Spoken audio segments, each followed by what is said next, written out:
Puis qu'est-ce que ça vous fait? Fait qu'on peut dire que tout ça, ça a un impact sur l'alimentation.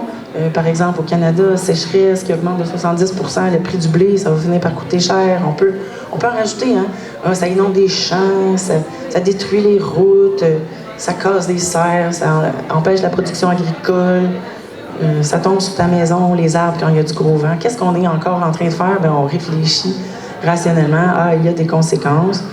Mais comment ça se traduit dans le vécu des gens, ça? Puis on n'est pas très bon à comprendre des statistiques comme ça. On est bon avec des histoires. On est meilleur pour comprendre la vie avec des récits. Je pourrais raconter des histoires de personnes en Afrique qui souffrent de sécheresse, qui doivent marcher 1 kilomètre. Je peux vous parler de Fort McMurray, des gens qui ont tout perdu, leur maison, leur village. Puis là, ben c'est loin, ça. On peut parler au Québec des inondations. Mais qu'est-ce que ça nous fait, ça, quand on parle de ça? Puis on insiste toujours, ben, c'est grave, c'est grave, c'est grave. Les déchets suivant les inondations. Mais on digère pas tellement bien ça non plus parce que c'est pas super le fun. Là, si je vous ramène à tantôt, quand on parlait de quand on se sent vivant. Là, vous étiez dans une bonne vibe, là. Je sais pas c'est quoi votre expérience, mais quand on parle des choses qui nous branchent, tu sais, c'est le fun, on a envie de continuer là-dedans. Là, quand on se met à parler aux gens, puis on dit « Non, mais c'est la catastrophe! » Bien, les gens, ils ont tendance à comme fermer la porte. Ils se disent, ben c'est pas le fun. C'est pas le fun de savoir tout ça. Si vous aviez un coloc ou un collègue de travail qui vous disait tout, qui vous faisait sentir tout le temps comme ça, vous diriez, ben je vais changer de coloc, je vais changer de collègue de travail, je vais arrêter d'aller le voir, je ressors de là, je suis pas bien. Fait que, puis il y a des biais cognitifs aussi, on va avoir des mécanismes pour ignorer ces sentiments-là. Puis ça, c'est un peu un exemple. Si tu demandes aux gens, est-ce que c'est grave les changements climatiques, puis à qui est-ce que ça va affecter? Bien, quand tu dis dans le monde, les gens ils sont dit oui, c'est super grave dans le monde. Pour le Canada, 53 %, pour le Québec, 47 %, pour ma municipalité, 30 %, pour ma famille, 27 %, pour moi, 21 %. Fait que les gens ils ont tendance à se dire, ah, mais c'est grave, mais ça va arriver aux autres. Moi, ça m'arrivera pas. Fait qu'on a de la misère à communiquer, puis c'est comme une façon, on dirait qu'on n'arrive pas à obtenir des résultats. Fait que comment on se sent quand on apprend que ça va mal, ça va plus mal qu'on pensait, puis qu'on en rajoute? Quel sentiment? Puis on dit en plus, c'est super injuste parce qu'il y en a qui contribuent, puis c'est les autres qui payent, puis qui souffrent, puis c'est choquant. C'est quoi vos réactions, tu sais? Comparez ça aux sentiments qu'on avait tantôt. Fait que les gens ont beaucoup d'émotions négatives associées au changement climatique, sentiment d'impuissance, de désespoir, résignation, évitement. On entend de plus en plus parler de fatigue climatique. Les gens sont tannés d'entendre que ça va mal, sont tannés d'entendre que c'est les catastrophes, puis ils sont comme, sais-tu, je vais fermer la radio, je vais aller écouter de la musique, je vais aller faire de la lecture, je vais me sentir mieux avec ça. Puis en plus, avec des choses comme ça, on ne sait pas quoi faire. On n'a pas tendance à prendre des décisions qui sont rationnelles. Fait qu'est-ce qu'on fait? C'est-à-dire, on communique à propos des problèmes, mais ça ne nous explique pas les solutions. Fait que moi, j'ai fait des conférences longtemps, j'expliquais les changements climatiques, il fallait que j'explique que ça existe pour vrai, il fallait que j'explique qu'il y avait des conséquences graves. Puis à un moment donné, j'ai commencé à voir les gens avoir des grosses faces, puis comprendre, puis croire qu'il y avait des gros problèmes. Puis il me disait, ben, c'est quoi les solutions d'abord? Tu sais, tu me submerges. Puis on sait que si on amène des solutions avec les problèmes, les gens ils vont les accepter plus, ils sont plus à même de processer. Mais c'est quoi les solutions? Bien, pour ça, il faut comprendre un peu c'est quoi la cause. Fait que la cause de tous ces problèmes-là, ben, ça remonte beaucoup aux énergies fossiles. Gaz, pétrole, charbon. Ça s'accumule dans l'atmosphère, ça réchauffe. Fait que là, il faut comprendre ça. Puis ça, je vous le dis parce que il y a des sondages d'Hydro-Québec qui montraient qu'il y a juste 14 % des gens qui sont capables de dire que les changements climatiques, c'est dû au GES, puis pas beaucoup qui étaient capables de dire que c'était dû au pétrole puis au gaz, tu sais. Puis, en pire que ça, il y en a qui pensent qu'Énergir, qui distribue du gaz fossile, c'est un fournisseur d'énergie renouvelable. Donc, il y a un peu de confusion. C'est sûr qu'il faut... puis là, je fais un peu un contre-exemple. Je vous dis qu'il ne faut pas parler de ça, mais je vous en parle pareil. Fait que, donc, si on veut communiquer les changements climatiques, puis on se dit, ben d'abord, il faut parler de solutions, mais il faut comprendre les causes. C'est quoi les causes? Fait que c'est quoi les activités humaines qui font qu'on utilise des GES, puis qu'on émet des GES, qu'on utilise de l'énergie fossile? Est-ce que vous êtes capable de les nommer? J'imagine que oui. Transport, hein? Chauffage au gaz, transport avec les carburants. L'alimentation, l'agriculture. L'agriculture, elle utilise des carburants aussi. Ça émet des GES, mais mettons que c'est pas tout lié aux énergies fossiles. Aussi, il y en a d'autres que j'ai pas nommées. Oui, la viande, les pêtes de vache aussi. Les pêtes de vache. Fait que ça, c'est pas les énergies fossiles, mais ça contribue aussi. Il y a l'industrie aussi qui consomme du gaz, pétrole, gaz, charbon. Fait que les sources sont nombreuses, c'est dur de trouver où est-ce qu'on va. Puis là, je vous montre, tu sais, tantôt, je disais les données, c'est pas full efficace, c'est pas full parlant. Là. Je peux vous montrer les transports, c'est le poste le plus émetteur de GES, industrie, bâtiment. C'est pas super mobilisant non plus. Fait que là, je le fais pour vous montrer qu'il y a comme un petit feedback, hein. Fait que, qu'est-ce qu'on fait? C'est quoi les solutions avec ça? Bien, il va falloir qu'on électrifie. Au lieu de chauffer au gaz, il faudrait mettre de l'électricité, le transport, l'électricité, tout ça.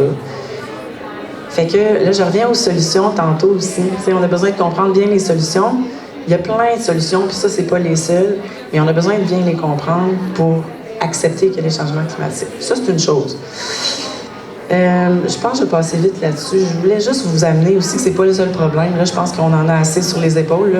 Juste vous dire aussi qu'il faut électrifier, mais à un moment donné, puis c'est Jacques qui va être content que j'en parle, je vais en parler.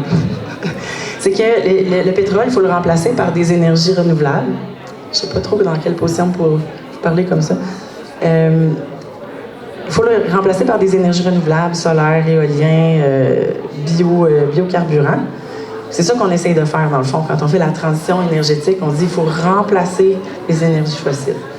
Mais on a un autre problème aussi, qui est la biodiversité, qui est aussi en train de disparaître. Fait que là, je vous replonge dans ces sentiments-là, pas super le fun, mais juste pour vous dire que le problème de la biodiversité, c'est quoi les premières causes? C'est changement, disparition des habitats pour des mines, pour de l'agriculture, pour l'urbanisation. Puis que quand... Je vais y aller vite. Quand on essaie de faire la transition, bien ça a un impact aussi sur la biodiversité. Fait que là, la situation dans laquelle on va se retrouver, là, j'en profite pour faire une petite parenthèse, juste vous dire que ça peut aggraver aussi les problèmes de biodiversité. Fait que les solutions, il ne s'agit pas juste de dire on réduit les GES, il faut qu'on se pose d'autres questions aussi. Mon garçon, il dit, le problème, c'est qu'il y a trop de monde. OK. Fait que si c'est juste ça le problème, on élimine les gens puis c'est fini, ben non. Il y a d'autres considérations. Il faut prendre soin des gens. Les gens, ils sont là. Il faut qu'on soit juste avec eux. Fait qu'il faut faire attention à ça. C'est la même chose avec la biodiversité. La biodiversité, c'est pas juste des décorations dans des forêts, c'est la vie sur la Terre. Il faut se poser des questions. Fait que là, on va rentrer dans tout un... Là, ce que je veux vous montrer, c'est surtout qu'il y a quand même une certaine complexité à toutes ces questions-là. Puis là, ça devient dur. On a nommé des solutions comme ça. Il y a des questions vraiment difficiles dans la transition. Puis ça, c'est les éoliennes au Québec, les parcs éoliens. On se dit, hey, ça prend des éoliennes. Ça, c'est les projets d'éoliennes, ceux qui sont en cours de construction. Ça, c'est 4000 MW plus 4000 MW. Hydro-Québec en prévoit 10 000. Fait que là, ça va être des grosses superficies où on va se retrouver avec des éoliennes dans notre face. Puis là, bien, les débats en cours maintenant, c'est... on peut pas mettre ça sur les terres agricoles, c'est pas loin de chez nous. Ça prend des terres agricoles, il faut se nourrir. Les agriculteurs se mobilisent, puis ils ont des bonnes raisons. Les gens aussi, dans leur milieu de vie, n'ont pas envie de voir des éoliennes. Ça a un impact sur les forêts. J'y vais rapidement, là, parce que j'aimerais ça passer plus sur le côté solution. Mais ce que je veux dire, c'est que aussi, donc, ça affecte les milieux naturels. On dit, il ne faudrait pas que ça affecte les milieux naturels. On va envoyer ça ces terres agricoles, mais non, ça affecte l'alimentation. Fait qu'on va rentrer dans un moment où est-ce qu'il va parler. Il va falloir parler de solutions. Il va falloir qu'on se parle ensemble. Puis les solutions ne sont pas toujours simples. Il ne s'agit pas juste de verdir. On a nommé des belles solutions tantôt, mais il va falloir aller au-delà de ça. Fait que là, je vous parle de solutions comme un exemple. Qu'est-ce qui arrive quand on parle de solutions? On arrive rapidement à de la complexité. Puis on arrive aussi rapidement à « oh là là, il y en a des limites », puis on retombe dans ces mêmes sentiments-là souvent d'impuissance, de tellement de choses à faire. Puis là, je veux pas vous traîner trop là-dedans. Là, j'aurais pu vous expliquer ça pendant super longtemps. Mais c'est aussi, encore une fois, comparer ça à quand vous êtes vivant, vous vous sentez vivant, c'est un peu différent. Ça nous amène dans des sentiments un peu plus sombres. Fait que c'est ça, on constate que même si on regarde notre comportement, moi je prends-tu les transports collectifs, j'ai-tu une voiture électrique, est-ce que je mange de la viande, est-ce que je consomme des choses inutiles, est-ce que mon alimentation, est-ce que mes vêtements, est-ce que moi... Puis là, on est comme... En plus, là, on peut rajouter une autre couche. Moi, je suis pas parfaite. Je vais pas dire aux autres quoi faire. Je suis pas parfaite. J'en fais pas assez. Je me sens mal. Je me sens coupable.